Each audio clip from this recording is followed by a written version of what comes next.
Opening hours with MyFin. Good morning. Opening hours in the പുതിയൊരു സെഷനിലേക്ക് എല്ലാ പ്രേക്ഷകരെയും സ്വാഗതം ചെയ്യുന്നു. Good morning sir.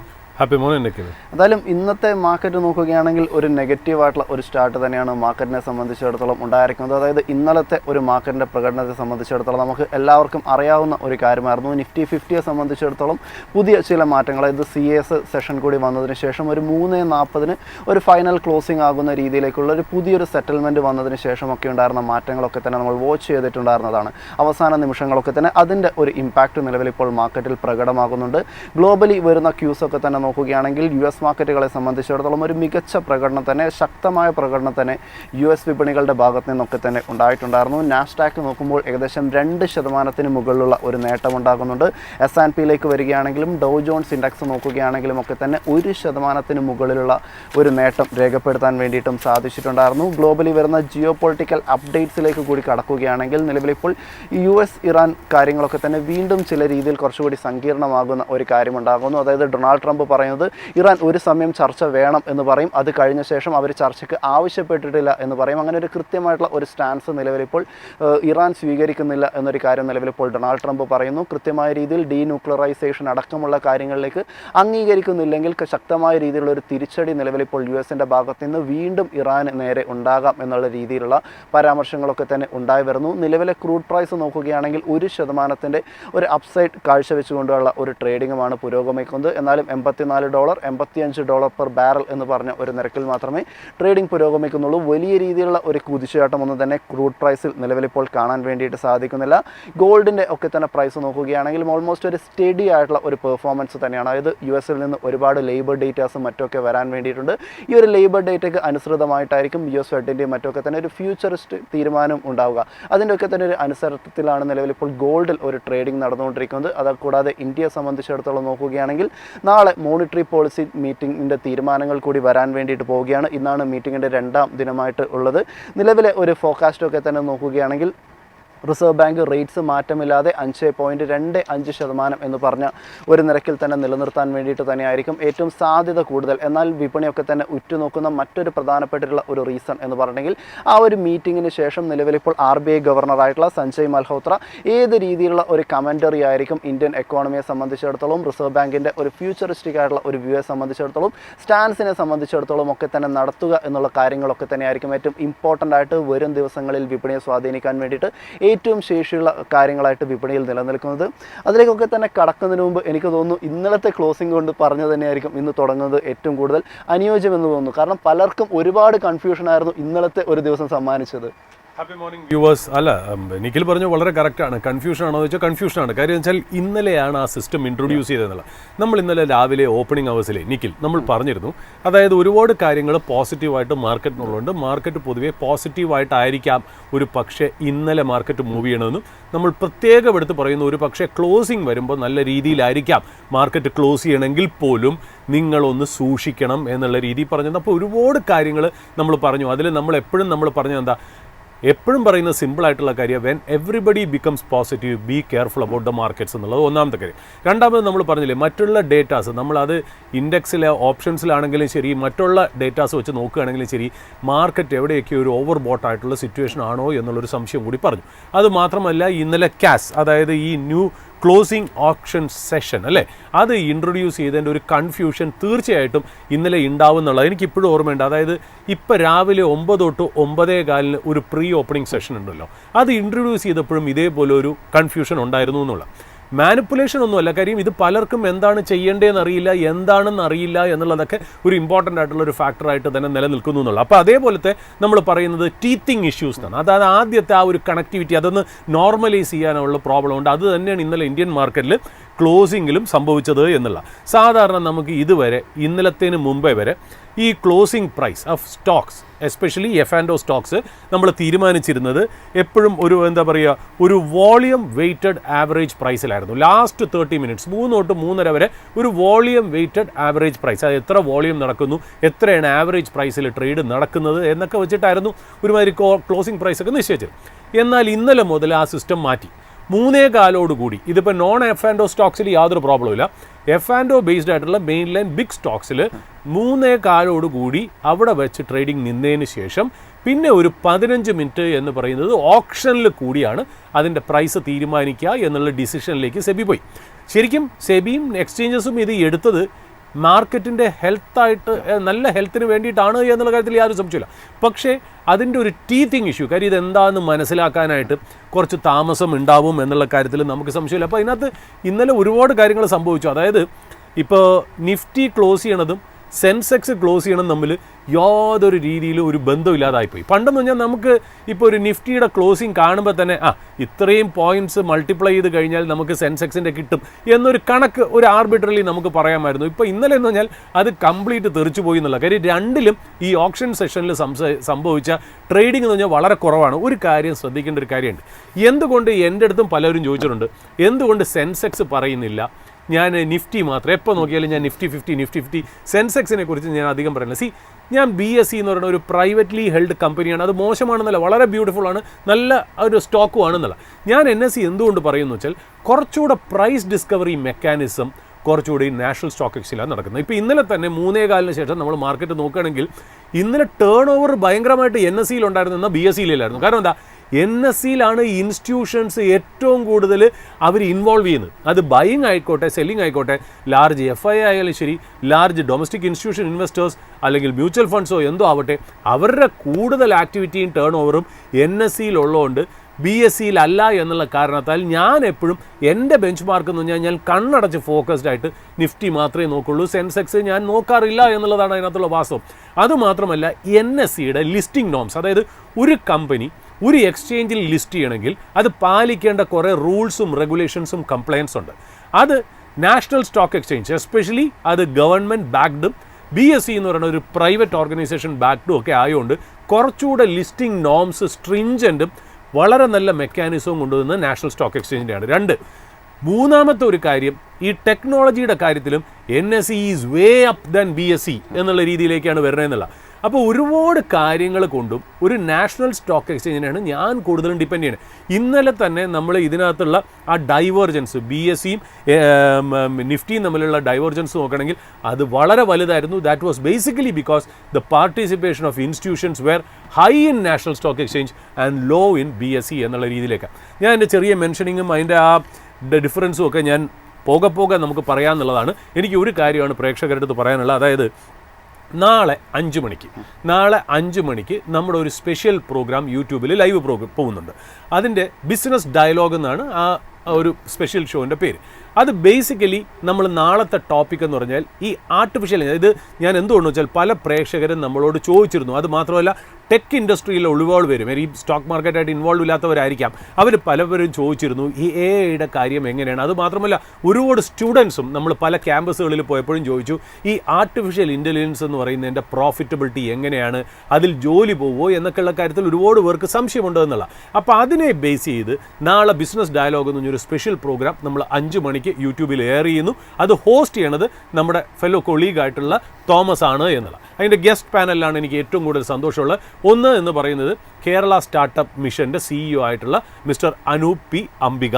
രണ്ടാമത് സയൻറ്റ് എന്ന് പറയുന്ന ലിസ്റ്റഡ് കമ്പനിയുടെ ചീഫ് ഗ്രോത്ത് ഓഫീസറായിട്ടുള്ള രാജ്കുമാർ രവീന്ദ്രൻ. അപ്പം രാജ്കുമാർ രവീന്ദ്രൻ പ്രത്യേകം നമ്മളോട് പറയുന്നത് സയൻറ്റ് ലിസ്റ്റഡ് കമ്പനി ആയതുകൊണ്ട് സെൻസിറ്റീവ് ആയിട്ടുള്ള ഇൻഫർമേഷൻ ചോദിക്കരുത്, ജനറൽ ആയിട്ടുള്ള artificial intelligence which is quite fair. അത് തന്നെയാണ് നമ്മുടെ അന്നത്തെ ടോപ്പിക്കും. അതിൻ്റെ കൂടെ ഞാനും തോമസിൻ്റെ കൂടെ ജോയിൻ ചെയ്യുന്നു എന്നുള്ളത് ആർക്കെങ്കിലും നമ്മുടെ പ്രേക്ഷകർക്ക് ആർട്ടിഫിഷ്യൽ ഇൻ്റലിജൻസിൻ്റെ ഈ ഇംപ്ലിമെൻറ്റേഷനിൽ വരുന്ന അല്ലെങ്കിൽ ഈ ഇൻഫ്രാസ്ട്രക്ചറിൽ വരുന്ന പ്രോഫിറ്റബിലിറ്റി, അതായത് വേറൊന്നുമല്ല ആർട്ടിഫിഷ്യൽ ഇൻ്റലിജൻസിന് വേണ്ടി billions and trillions of dollars investment വരുന്നു, എന്നാൽ അതിൽ നിന്നും എന്തെങ്കിലും റിട്ടേൺ കിട്ടുന്നുണ്ടോ എന്നുള്ളത് ഒന്ന്. രണ്ടാമത്തെ കാര്യം, പല കമ്പനികളിലും നമ്മൾ പറഞ്ഞു എന്താ എംപ്ലോയീസിൻ്റെ എണ്ണം കുറയുന്നു അല്ലെങ്കിൽ ലേ ഓഫ് സംഭവിക്കുന്നു. കാര്യം എന്താ, അവർ AI ടൂൾസ് കൂടുതൽ യൂസ് ചെയ്യുന്നു. അപ്പോൾ രണ്ടാമത്തെ നമ്മുടെ അവിടുത്തെ ഡിസ്കഷൻ പോയിന്റ് വരുന്നത് ഈ AI ടൂൾസ് യൂസ് ചെയ്യുന്നതിൻ്റെ എക്സ്പെൻസ് എത്രയാണ്, അല്ലെങ്കിൽ നമുക്ക് പണ്ടുണ്ടായിരുന്ന എംപ്ലോയീസിനെ കൊണ്ട് ഈ AI ടൂൾസിനെ റീപ്ലേസ് ചെയ്യാൻ നേരത്ത് എന്താണ് എക്സ്പെൻസ് എന്നുള്ളത് വളരെ എന്താ പറയുക, വളരെ വെൽ ആർട്ടിക്കുലേറ്റഡ് ആയിട്ടുള്ളൊരു ഡിബേറ്റ് ആവാനും ഡിസ്കഷൻ ആവാനുള്ള സാധ്യതകൾ വളരെയാണ്. അത്രയും എമിനൻ്റ് ആയിട്ടുള്ള പേഴ്സണാലിറ്റീസാണ് അതിൽ വരുന്നത്.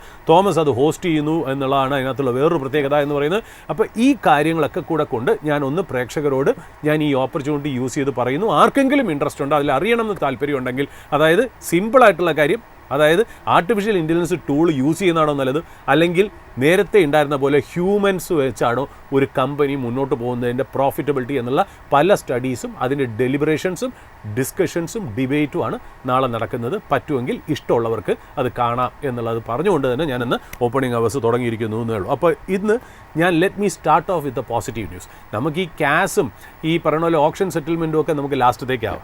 ഇന്ന് നമുക്ക് ഇമ്പോർട്ടൻ്റ് ആയിട്ട് നോക്കേണ്ടത് ഒരു ഇമ്പോർട്ടൻറ്റ് കാര്യമുണ്ട്. പ്രേക്ഷകരെ സംബന്ധിച്ച് ഞാൻ വളരെ ഉറ്റുനോക്കുന്ന ഒരു ഫിഗറാണ് ഞാൻ വ്യക്തിപരമായിട്ട്. അതായത് നമ്മുടെ ഈ ജൂൺ ക്വാർട്ടർ എന്ന് പറയുന്നത് എന്താ, ഏപ്രിൽ 1 മുതൽ ഏപ്രിൽ മെയ് ജൂൺ മാസം അവസാനിക്കുന്ന വരെയുള്ള ആ കാലഘട്ടത്തിലെ ആ ക്വാർട്ടറിൽ നമ്മളിപ്പോൾ പ്രൊമോട്ടേഴ്സ്, അതായത് നമ്മൾ സാധാരണ ഇന്ത്യൻ മാർക്കറ്റിൽ പ്രൊമോട്ടേഴ്സ് ബൈയിങ്, അതായത് പ്രൊമോട്ടേഴ്സ് അവരുടെ സ്വന്തം സ്റ്റോക്ക് ബൈ എന്ന് പറഞ്ഞാൽ ദേ ആർ എക്സ്പ്രസിങ് കോൺഫിഡൻസ് എന്നുള്ള രീതിയിലാണ്. അപ്പോൾ പ്രൊമോട്ടർ ബൈയിങ്ങിനെ എപ്പോഴും പോസിറ്റീവായിട്ടുള്ള ഒരു ടെയിൽ വിൻഡായിട്ടാണ് നമ്മൾ എപ്പോഴും കാണുന്നത്. അതായത് ഏതെങ്കിലും കമ്പനിയിൽ പ്രൊമോട്ടർ അവരുടെ സ്റ്റേക്ക് ഇൻക്രീസ് ചെയ്തു എന്ന് പറയുമ്പോൾ നമ്മളത് പോസിറ്റീവായിട്ട് എടുക്കും.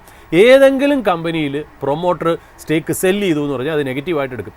പലപ്പോഴായിട്ടും ഇത് മാർക്കറ്റ് പ്രൈസിലും അങ്ങനെ വന്നിട്ടുണ്ട്. ഇപ്പോൾ ഡിക്സൻ്റെ കാര്യത്തിലൊക്കെ ഡിക്സൺ ടെക്നോളജീസ് ഒക്കെ ഭയങ്കരമായിട്ട്, ഡിക്സൺ എന്ന് പറയുന്നത് ഞാൻ പേഴ്സണലി ഹോൾഡ് ചെയ്യുന്ന ഒരു സ്റ്റോക്കാണ്. അതുകൊണ്ട് ഞാൻ ഡിസ്ക്ലൈമർ പറഞ്ഞ് തന്നെ പറയുന്നു, എനിക്ക് വെസ്റ്റഡ് ഇൻട്രസ്റ്റ് ഉള്ള സ്റ്റോക്കാണ്. ഞാൻ കോവിഡിന് ശേഷം ഞാൻ ഹോൾഡ് ചെയ്തതും പബ്ലിക്കായിട്ട് ഞാൻ പല മീറ്റിങ്ങുകളിലും പല സെമിനാറുകളിലും പല TV സെഷൻസിലും ഞാൻ പറഞ്ഞതാണ് ഡിക്സൻ്റെ കാര്യം. അപ്പോൾ ആ ഡിക്സണിൽ തന്നെ നമ്മൾ നോക്കുമ്പോൾ ഡിക്സൺ കയറി നല്ലൊരു ലെവൽ വന്നപ്പോഴേ അവിടുന്ന് പ്രൊമോട്ടേഴ്സ് കുറച്ച് സെല്ല് ചെയ്തു. പ്രൊമോട്ടേഴ്സ് സെല്ല് ചെയ്യുന്നത് വളരെ നെഗറ്റീവായിട്ട് നമുക്ക് അന്നും തോന്നിയിരുന്നു. എന്നാൽ അതിനുശേഷം സ്റ്റോക്ക് പ്രൈസ് നല്ല രീതിയിൽ താഴേക്കും വന്നു എന്നാണ്. അപ്പോൾ പ്രൊമോട്ടർ അത് ആ ഡിക്സൻ്റെ കേസിൽ വന്നു എന്ന് പറഞ്ഞാൽ ചില കേസുകളിൽ പ്രൊമോട്ടർ സെല്ല് ചെയ്ത് കഴിഞ്ഞിട്ടും സ്റ്റോക്ക് കയറിയ ചരിത്രങ്ങളുണ്ട് എന്നുള്ളത് ഞാൻ എടുത്തു പറയേണ്ടിയിരിക്കുന്നു ഇവിടെ. But even then promoter buying is a very healthy good sign for its own stock എന്നുള്ള രീതിയിലേക്ക് നമുക്ക് ഒരു റീഡിങ്ങിലേക്ക് പോവാം. അപ്പോൾ നമ്മൾ നോക്കുന്ന ഏതാണ്ട് 2-year ഹൈ, അതായത് ജൂൺ ക്വാർട്ടറിലെ ഫിഗേഴ്സ് വന്നിരിക്കുന്നത് promoters boat their own equities, അവരുടെ കമ്പനിയുടെ ഷെയർസ് തന്നെ അവർ മേടിച്ചത് 36,336 കോടിക്ക് മേടിച്ചു എന്ന് പറയുന്ന ആ ഫിഗർ ലാസ്റ്റ് 2 കൊല്ലത്തെ ഹൈ ഫിഗറാണ്. ഒരു ക്വാർട്ടറിൽ ഏറ്റവും കൂടുതൽ പ്രൊമോട്ടേഴ്സ് മേടിച്ച ക്വാർട്ടർ ഏതാണെന്ന് ലാസ്റ്റ് 2 കൊല്ലത്തിൽ പറയാൻ പറഞ്ഞാൽ നമുക്ക് നിസ്സംശയം പറയാം ഈ ജൂൺ ക്വാർട്ടറിലാണ് അവർ ഏറ്റവും കൂടുതൽ മേടിച്ചതെന്നത്. അതിൻ്റെ ഓപ്പോസിറ്റ് സൈഡിൽ നമ്മൾ നോക്കുകയാണെങ്കിലോ FIIസിൻ്റെ holding in Indian market 14-year ലോയിലേക്ക് വന്നിരിക്കുന്നു എന്നുള്ളതാണ് നമുക്ക് മനസ്സിലാവേണ്ടത്. അപ്പോൾ ഇന്ത്യൻ മാർക്കറ്റിൻ്റെ ഷെയർ ഹോൾഡിംഗ് പാറ്റേൺ, അതായത് ഇപ്പോൾ നിഫ്റ്റിയുടെ top line, Nifty listed companies, top line മാത്രമല്ല നിഫ്റ്റിയിലുള്ള NSEയിലുള്ള ലിസ്റ്റഡ് കമ്പനീസിൻ്റെ നോക്കുകയാണെങ്കിൽ നമ്മൾ അതിൻ്റെ ഷെയർ ഹോൾഡിംഗ് പാറ്റേൺ നോക്കുകയാണെങ്കിൽ അതിൽ ഏറ്റവും കൂടുതൽ ഈ മന്തിലാണ് അല്ലെങ്കിൽ ഈ ക്വാർട്ടറിലാണ് ഈ പ്രൊമോട്ടേഴ്സ് ലാസ്റ്റ് 2 കൊല്ലത്തിൽ ഏറ്റവും കൂടുതൽ സ്റ്റേക്ക് ഇൻക്രീസ് ചെയ്ത്. അപ്പോൾ ഞാൻ ഈ നിഫ്റ്റി കമ്പനീസിലെ ഷെയർ ഹോൾഡിംഗ് നോക്കുകയാണെങ്കിൽ അതിൽ 41, അതായത് ആവറേജ് ആണ് കേട്ടോ, എല്ലാ കമ്പനീസിൻ്റെ ആവറേജ്. ചില കമ്പനീസിൽ കൂടുതലാണ്, ചില കമ്പനീസിൽ കുറവാണ്. ഇത് രണ്ടും കൂടി എടുക്കുമ്പോൾ നമുക്കൊരു ആവറേജ് വരും. പ്രൊമോട്ടേഴ്സ് ഈ നിഫ്റ്റി കമ്പനീസിൽ ഹോൾഡ് ചെയ്യുന്നത് 41.36%. ചില കമ്പനിയിൽ പ്രൊമോട്ടേഴ്സ് 75%, 80% വരെ ഹോൾഡ് ചെയ്യുന്നു. ചിലതിൽ വളരെ ചെറിയ രീതിയിൽ ഹോൾഡ് ചെയ്യുന്നു. എല്ലാം കൂടെ നോക്കുമ്പോൾ പ്രൊമോട്ടേഴ്സാണ് largest share holder in Nifty stocks to the tune of 41.36%. Government of India അവരാണ് രണ്ടാമത്തെ ഏറ്റവും ലാർജസ്റ്റ് ഷെയർ ഹോൾഡർ, 8.83%. നമുക്കറിയാലോ PSU കമ്പനീസ് എന്ന് പറയുമ്പോൾ PSU കമ്പനീസ് എന്ന് എന്തുകൊണ്ട് നമ്മൾ വിളിക്കുന്നു, അത് ഗവൺമെൻറ്റിന് സ്റ്റേക്ക് ഉള്ളതാണ്. ഗവൺമെൻറ് ആരുടെ പേരിലാണ് സ്റ്റേക്ക് എടുക്കുന്നത്? പ്രസിഡന്റ് ഓഫ് ഇന്ത്യയുടെ പേരിലാണ് സ്റ്റേക്ക് എടുക്കുന്നത്. Government of India is a second largest share holder in Nifty stocks to the tune of 8.83%. പിന്നെ വരുന്നത് FIIs ആണ്, ഏതാണ്ട് 15.88 ആണ്. 15.88-നേക്കാളും കൂടുതൽ ആരാണ്? ഡൊമസ്റ്റിക് ഇൻസ്റ്റിറ്റ്യൂഷൻ ഇൻവെസ്റ്റേഴ്സ് ആണ്. 19.15 ആണ് അവരുടെ ഹോൾഡിംഗ്. നമ്മളെപ്പോലത്തെ റീറ്റെയിലും ഡൊമസ്റ്റിക്കും ഇൻവെസ്റ്റേഴ്സ് എല്ലാം കൂടെ ചേർന്ന് 9.51%. ഇതാണ് NSE സ്റ്റോക്സിലെ share holding pattern. Largest share ഹോൾഡറാണ് ഈ പറയുന്ന പോലെ പ്രൊമോട്ടേഴ്സ്. അപ്പോൾ പ്രൊമോട്ടേഴ്സ് ഏതെങ്കിലും ക്വാർട്ടറിൽ കൂടുതൽ അവരുടെ സ്റ്റോക്ക് മേടിക്കുന്നു എന്ന് പറഞ്ഞാൽ നമ്മളത് പോസിറ്റീവായിട്ട് എടുക്കണം. കാര്യം അവർക്കറിയാമെന്നുള്ള പോലെ അവരുടെ കമ്പനിയെ വേറെ ആർക്കും അറിയില്ല എന്നുള്ള. അപ്പോൾ അവരുടെ കമ്പനിയിൽ കോൺഫിഡൻസും അവർക്ക് ഗ്രോത്തും ഏർണിങ്സും പ്രോഫിറ്റും ഉണ്ട് എന്നുള്ളത് കൊണ്ടാണല്ലോ അവർ മേടിക്കുന്നത് എന്നുള്ളതായിരിക്കാം ഒരു പക്ഷേ റീഡിങ്. ബട്ട് ഒരുപാട് സബ് റീഡിങ്സ് ഉണ്ട്. ചിലപ്പോൾ മേടിക്കുന്നത് എന്തെങ്കിലും മാൻഡേറ്ററി റിക്വയർമെൻ്റ് ആയിരിക്കാം, അല്ലെങ്കിൽ അവരുടെ ഇയർലി ഉള്ള പർച്ചേസിൻ്റെ ഭാഗമായിരിക്കാം. ബട്ട് ഈവൻ ദെൻ ഫേസ് വാല്യൂവിൽ നമ്മൾ റീഡ് ചെയ്യണത് ഇറ്റ്സ് എ പോസിറ്റീവ് ന്യൂസ് എന്ന് തന്നെ പറഞ്ഞ് മുന്നോട്ട് പോകേണ്ടി വരും. ഒരു കാര്യം കൂടി ഈ പ്രൊമോട്ടറിൻ്റെ കാര്യം പറയുമ്പോൾ വളരെ ഇമ്പോർട്ടൻ്റ് ആയിട്ട് ഇന്നലെ ആ സ്റ്റോക്ക് എനിക്കൊരു 4-4.5%, 5% ആ സ്റ്റോക്ക് കയറി എന്നുള്ളതാണ് ഞാൻ മനസ്സിലാക്കേണ്ടത്. അതായത് പണ്ടത്തെ ട്രേഡേഴ്സിനും ഇൻവെസ്റ്റേഴ്സിനും അറിയാം. അതായത് കെ കെ മോഡി എന്ന് പറഞ്ഞ് അവർക്കൊരു ലിസ്റ്റഡ് കമ്പനിയുണ്ട്. കെ കെ മോഡി ഗ്രൂപ്പിന്, ആ ഇൻഡസ്ട്രിയലിസ്റ്റിന് അവർക്കൊരു ലിസ്റ്റഡ് കമ്പനിയുണ്ട്. ആ കമ്പനിയുടെ പേരാണ് ഗോഡ്ഫ്രേ ഫിലിപ്സ്. ഈ ഗോഡ്ഫ്രേ ഫിലിപ്സ് നമ്മൾ സാധാരണ പറയുമ്പോൾ ഈ സിഗരറ്റ് സ്റ്റോക്സ് ബഡ്ജറ്റൊക്കെ വരുമ്പോൾ നമ്മൾ സിഗരറ്റ് സ്റ്റോക്സ് പറയില്ലേ, അതിൽ നമ്മൾ ഏറ്റവും പോപ്പുലർ നെയിം എന്ന് വെച്ചാൽ ITC കഴിഞ്ഞ് നമ്മൾ പറയുന്നത് VST ഇൻഡസ്ട്രീസ്. ഈ VST ഇൻഡസ്ട്രീസ് കൂടാതെ നമ്മൾ ഗോഡ്ഫ്രേ ഫിലിപ്സ് പറയും. ഈ ഗോഡ്ഫ്രേ ഫിലിപ്സും ഈ പറയുന്ന പോലെ സിഗരറ്റ് ബിസിനസ്സിലാണ് എന്നുള്ളതാണ്. ആ കമ്പനി എന്ന് പറയുന്നത് ഒരു ഫാമിലിയുടെയാണ്, കെ കെ മോഡി ഫാമിലി എന്നാണ് പറയുന്നത്. അത് പണ്ട് മുതൽ എനിക്കൊരു പ്രീ ഇൻഡിപെൻഡൻസ് മുതൽ ഉള്ളതാണ് അവർ എന്ന് പറയുന്നത്. അത് മാത്രമല്ല, അതിനകത്ത് വളരെ ഇൻട്രസ്റ്റിംഗ് ആയിട്ടുള്ള കാര്യമുണ്ട്. അതായത് ഈ കമ്പനിയിൽ ഇന്നലെ ശരിക്കും പറഞ്ഞാൽ എനിക്ക് തോന്നുന്നു അതിൻ്റെ പ്രൈസ് 2247 എങ്ങാണ്ടാണ്. 2247 പെർ ഷെയർ ആണ് ഇന്നലത്തെ ക്ലോസിംഗ് പ്രൈസ് ആയിട്ട് എനിക്ക് തോന്നിയത്. അതായത് 35,000 കോടി മാർക്കറ്റ് ക്യാപ്പ് ആയിരിക്കണം ഒരു പക്ഷേ ഗോഡ്ഫ്രേ ഫിലിപ്സിന് വരുന്നത് വെച്ചാൽ. എന്തുകൊണ്ട് ഞാനിത് പറയുന്നത് വെച്ചാൽ കുറേ കൊല്ലമായിട്ട് ആ സ്റ്റോക്കിൽ ഒരുപാട് പ്രശ്നങ്ങളുണ്ട്. കാര്യം വെച്ചാൽ ഇവരുടെ ഫാമിലി എന്ന് പറഞ്ഞാൽ ഭയങ്കര രസമാണ്. ഈ കെ കെ മോഡിയുടെയൊക്കെ ഫാമിലി തുടങ്ങുന്നത് പ്രീ ഇൻഡിപെൻഡൻസ് ഇരയിൽ തന്നെ ഗുജർമാൽ മോഡി എന്ന് പറയുന്ന ഒരു ഇൻഡസ്ട്രിയലിസ്റ്റ് ആണ് ശരിക്കും പറഞ്ഞാൽ ആ ഫാമിലിയുടെ ടോപ്പായിട്ട് വരുന്നത്. അവരുടെ ഈ കുടുംബം എന്ന് പറയുന്നത് എനിക്ക് തോന്നുന്നു 16 പ്രാവശ്യം സെപ്പറേറ്റ് ചെയ്തിട്ടുണ്ട്. 16 പ്രാവശ്യം സെപ്പറേറ്റ്, 8 ജനറേഷൻസിൽ 16 പ്രാവശ്യം ഈ കമ്പനിയിൽ പ്രശ്നം പറ്റി, അവിടെ നിന്ന് അടിയുണ്ടായി, ഇന്ന ആൾ പുറത്തു പോയി, അങ്ങനെ എങ്ങനെയൊക്കെ നടന്നിരുന്ന ഒരു കമ്പനിയാണ്. ഇപ്പോൾ കെ കെ മോഡിയുടെ കാലം കഴിഞ്ഞിട്ടും ഇപ്പോഴും അതിനകത്ത് പ്രശ്നമുണ്ട്. അതിൽ പ്രശ്നം ഇൻട്രസ്റ്റിംഗ് ആണ്. ഒരു പക്ഷേ നമുക്ക് ദഹിക്കാൻ പറ്റുമോ എന്നറിയില്ല. അതായത് കെ കെ മോഡിയുടെ വൈഫിന് എഗെയിൻസ്റ്റ്, അതായത് ബീന മോഡിക്ക് എഗെയിൻസ്റ്റ് ആയിട്ട് മകൻ കേസ് കൊടുത്തിരിക്കുന്നു എന്നുള്ള, അതായത് സമീർ മോഡി കേസ് കൊടുത്തിരിക്കുന്നു. അതായത് ഇവരുടെ ഈ ഗോഡ്ഫ്രേ ഫിലിപ്സ് അതിലൊക്കെ ഹോൾഡ് ചെയ്യുന്നത് ഈ മോഡി ഫാമിലിയുടെ ട്രസ്റ്റാണ്.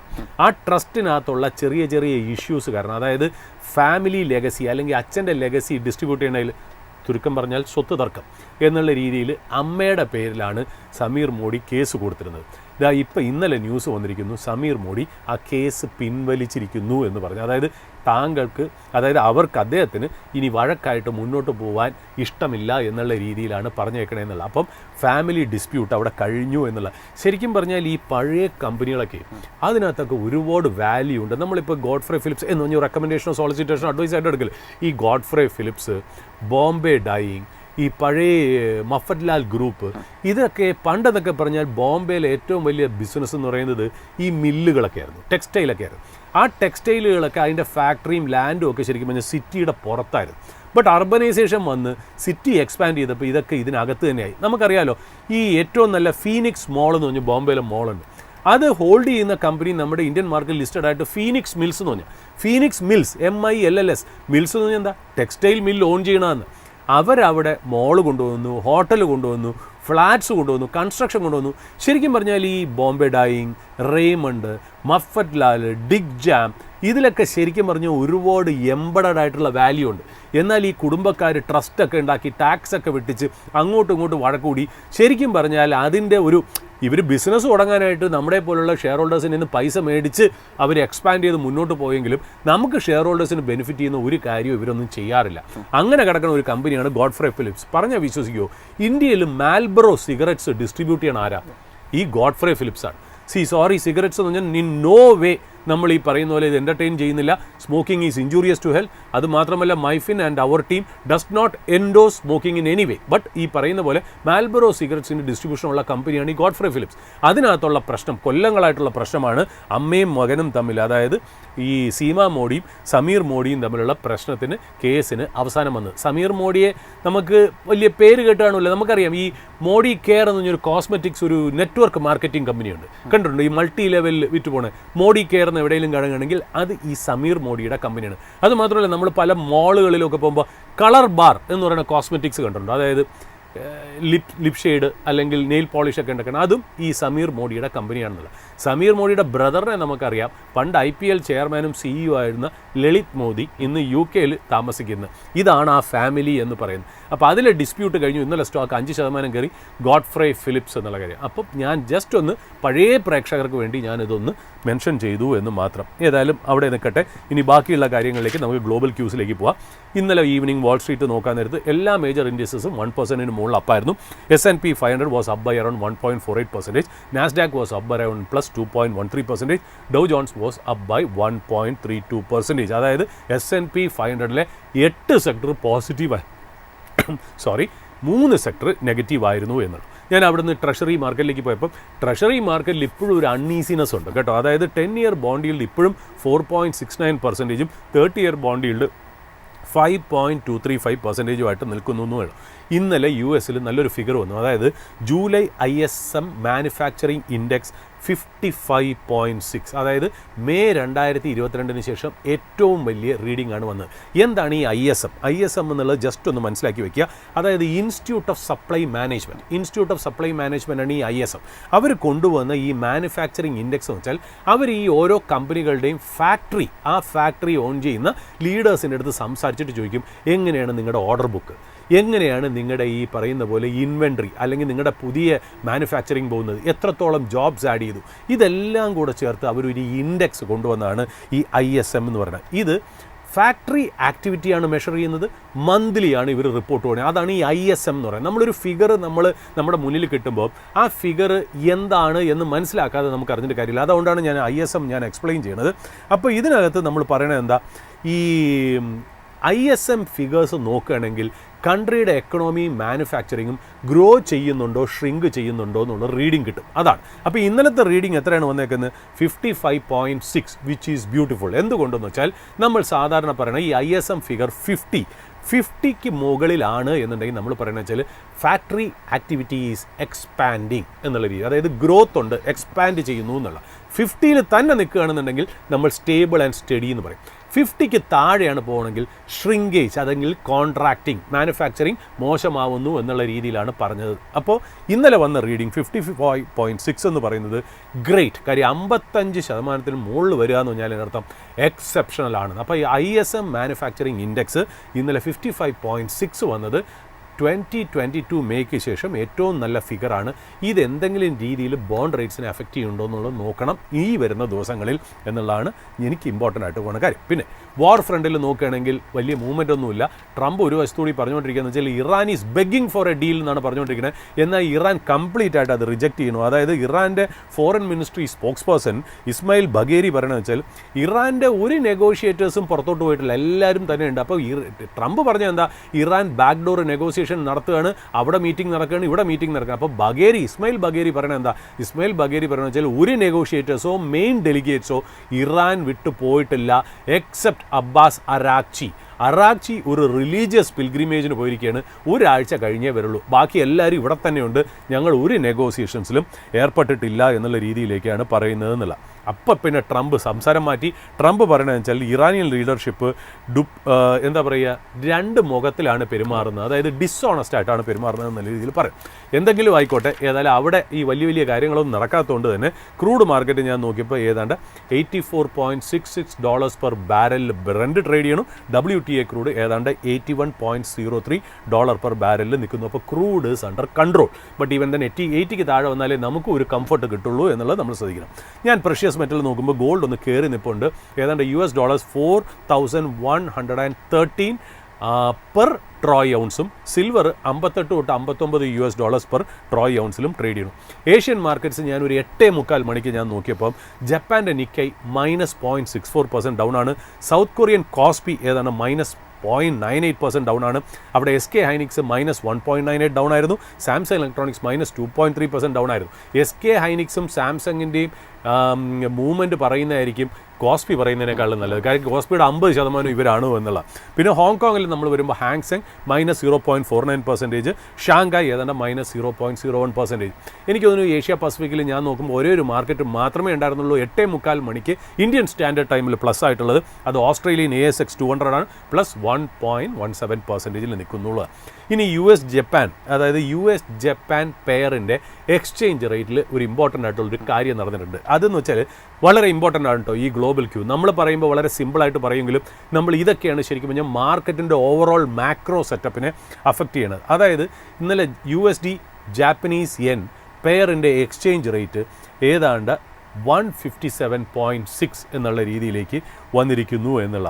157.6 എന്ന് പറയുന്നത് എന്താണ് കാര്യം? 157.6 എന്ന് പീക്ക് 163 ആയിരുന്നു, അവിടെ താഴെ വന്നു. അതായത് യെൻ അപ്രിഷ്യേറ്റ് ചെയ്തിരിക്കുന്നു, സ്ട്രോങ്ങർ ആയിട്ടിരിക്കുന്നു എന്നുള്ളതാണ് നമുക്ക് മനസ്സിലാവണേ. അപ്പം ഏതാണ്ട് 40 ഇയർ ലോയിൽ പ്ലഞ്ച് ചെയ്തിരിക്കുന്ന യെന്നിനെ ഒന്ന് പൊക്കാൻ വേണ്ടിയിട്ട് ആരൊക്കെയോ ഇടപെട്ടിട്ടുണ്ട് എന്നുള്ളതാണ് മനസ്സിലാവണം. കാര്യം നമ്മൾ എന്ത് ചെയ്യണം, സിസ്റ്റത്തിൽ നിന്ന് ഡോളർ സക്കൗട്ട് ചെയ്യണം, എന്നാലല്ലേ ഈ പറയുന്ന പോലെ യെൻ കയറുള്ളൂ എന്നുള്ള. അപ്പം നമുക്ക് മനസ്സിലാവുന്ന ഒരു കാര്യം എന്ന് വെച്ചാൽ US-ഉം ജപ്പാനും എനിക്ക് തോന്നുന്നു 2011 ശേഷമാണെന്ന് തോന്നുന്നു അവർ വീണ്ടും ഒന്നിച്ച് ഈ എക്സ്ചേഞ്ച് റേറ്റിനെ ഒന്ന് സ്റ്റെബിലൈസ് ചെയ്യാൻ വേണ്ടിയിട്ട് കയറിയിരിക്കുന്നു എന്നുള്ളത്. അതായത് മാസീവായിട്ടുള്ള ഒരു ഓപ്പറേഷൻ ആയിരുന്നു എന്നുള്ളതാണ് നമുക്ക് മനസ്സിലാവേണ്ടത്. അതായത് US ട്രഷറിയും ജാപ്പനീസ് മിനിസ്ട്രി ഓഫ് ഫിനാൻസും കൂടെ ചേർന്നാണ് ചെയ്തത് എന്നുള്ളതാണ് നമ്മൾ മനസ്സിലാക്കേണ്ടത്. അവരെന്ത് ചെയ്തു, അവർ USD സെല്ല് ചെയ്തു. USD സെല്ല് ചെയ്ത് ബോട്ട് ജാപ്പനീസ് യെൻ. അങ്ങനെ ഈ പറയുന്ന പോലെ ഡോളറിൻ്റെ സപ്ലൈ ജാപ്പനീസ് മാർക്കറ്റിൽ കൂടി. ജാപ്പനീസ് മാർക്കറ്റിൽ കൂട്ടിയിട്ട് യെന്നിന് ഒന്ന് വില ഉയർത്തി എന്നുള്ളതാണ് നമുക്ക് മനസ്സിലാവുന്നത്. അത് എന്തിനാന്ന് വെച്ചാൽ അത് വളരെ ആവശ്യമുള്ള കാര്യം. ജാപ്പനീസ് എക്കണോമിയെ സഹായിക്കാൻ അത് ജപ്പാൻ മാത്രം വിചാരിച്ചാൽ നടക്കില്ല എന്നുള്ളത്. അവിടെ US-ഉം കൂടെ ചേർന്നാണ് ചെയ്തതെന്നുള്ളത്. നമുക്കറിയാലോ, ഈ 2011 അന്ന് ഈ സുനാമി എർത്ത്ക്വേക്കൊക്കെ വന്നതിന് ശേഷം അന്ന് ശരിക്കും പറഞ്ഞാൽ ഈ പറയുന്ന പോലെ യെന്നിനെ വീക്കറാക്കാനായിരുന്നു. ആ യെന്നിനെ വീക്കറാക്കാൻ വേണ്ടി, കാര്യം യെൻ വീക്കറായി കഴിഞ്ഞാൽ കൂടുതൽ FDI ജപ്പാനിലേക്ക് വരും. കാര്യം ജപ്പാൻ അന്ന് ഗ്രോത്ത് ക്യാപിറ്റൽ ഭയങ്കരമായിട്ട് വേണം. അന്ന് ഈ US-ഉം ജപ്പാനും കൂടെ ചേർന്ന് യെന്നിനെ വീക്കറാക്കാൻ വേണ്ടി മാർക്കറ്റിൽ ഇൻ്റർവീൻ ചെയ്തു. ഇന്നാണെങ്കിലോ നേരെ ഓപ്പോസിറ്റ്, യെന്നിനെ സ്ട്രെങ്തൻ ചെയ്യാൻ വേണ്ടിയിട്ടാണ് ഇടപെട്ടതെന്നുള്ളത്. അതായത് ഡോളർ സെല്ല് ചെയ്ത് ജാപ്പനീസ് യെൻ ബൈ ചെയ്ത് അവർ മുന്നോട്ട് പോകുന്നു എന്നുള്ളതാണ്. ഇതെന്തുകൊണ്ട് ജപ്പാൻ ചെയ്യുന്നത്, എനിക്ക് തോന്നുന്നു അവർ ഏതാണ്ട് $100 ബില്യൺ വരെ മാർക്കറ്റ് ഇൻ്റർവെൻഷന് വേണ്ടിയിട്ട് അവർ യൂസ് ചെയ്തു. എന്നാൽ എന്തിന് US ഇടപെടണമെന്ന് ചോദിച്ചാൽ അവിടെയാണ് ഇൻട്രസ്റ്റിംഗ് ആയിട്ടുള്ള കാര്യം. കാര്യം US-ഉം കൂടെ ചേർന്നാലേ ഈ ജാപ്പനീസ് എക്കണോമിയെ സഹായിക്കാൻ പറ്റുള്ളൂ എന്നുള്ള കാര്യം ഒന്നാമത്തെ കാര്യം. രണ്ടാമത്തെ കാര്യം, ഈ പറയുന്ന പോലെ ഈ US നല്ല രീതിയിൽ ജപ്പാനിൽ നിന്ന് ഇമ്പോർട്ട് ചെയ്യുന്നുണ്ട്. എന്തൊക്കെയാണ്? കാറുകൾ, ഇലക്ട്രോണിക് പ്രോഡക്ട്സ് ഒക്കെ ഇമ്പോർട്ട് ചെയ്യുന്നുണ്ട്. അപ്പോൾ അവരൊന്നാമത് ഈ പറയുന്ന എല്ലാ സാധനങ്ങൾക്കും US ടാരിഫ് വെച്ചിട്ടുണ്ട് ട്രംപ്. അതായത് സൂപ്പർ വീക്കായിട്ടുള്ള ആണ് എന്നുണ്ടെങ്കിൽ എക്സ്പോർട്സ് ടു US എന്ന് പറയുന്നത് വളരെ ചീപ്പാവും. അതായത് വളരെ ചീപ്പ് റേറ്റിന് US-ലേക്ക് വീക്കർ ജാപ്പനീസ് യെന്നിലെ കറൻസിയിൽ സാധനം ഇമ്പോർട്ട് ചെയ്ത് കഴിയുമ്പോൾ വളരെ വില കുറഞ്ഞായിരിക്കും അമേരിക്കയിലേക്ക് ഈ സാധനങ്ങൾ എത്തുന്നതെന്നുള്ള. അപ്പോൾ എന്താ പ്രശ്നം? ടാരിഫ് അടച്ചാൽ പോലും ഈ സാധനങ്ങൾക്ക് അമേരിക്കയിൽ ഇമ്പോർട്ട് ചെയ്യുമ്പോൾ വില വളരെ കുറവായിരിക്കും. നമ്മൾ എന്തിനാണ് ടാരിഫ് US വെച്ചതെന്ന് വെച്ചാൽ പുറത്തുനിന്നുള്ള ഇമ്പോർട്ട് കോസ്റ്റ്ലി ആക്കിയിട്ട് അവിടെയുള്ള ഡൊമസ്റ്റിക് കമ്പനീസ് ആയിട്ടുള്ള കോമ്പറ്റീറ്റീവ് പ്രൈസിങ്ങിലേക്ക് കൊണ്ടുവന്നിട്ട് ഡൊമസ്റ്റിക് കമ്പനിയെ സപ്പോർട്ട് ചെയ്യാനാണ് ടാരിഫ് എന്നുള്ള രീതിയിലാണ്. എന്നാൽ വീക്കർ എന്നായിട്ട് നിൽക്കും തോറും exports to US from Japan becomes cheaper and cheaper products enter US.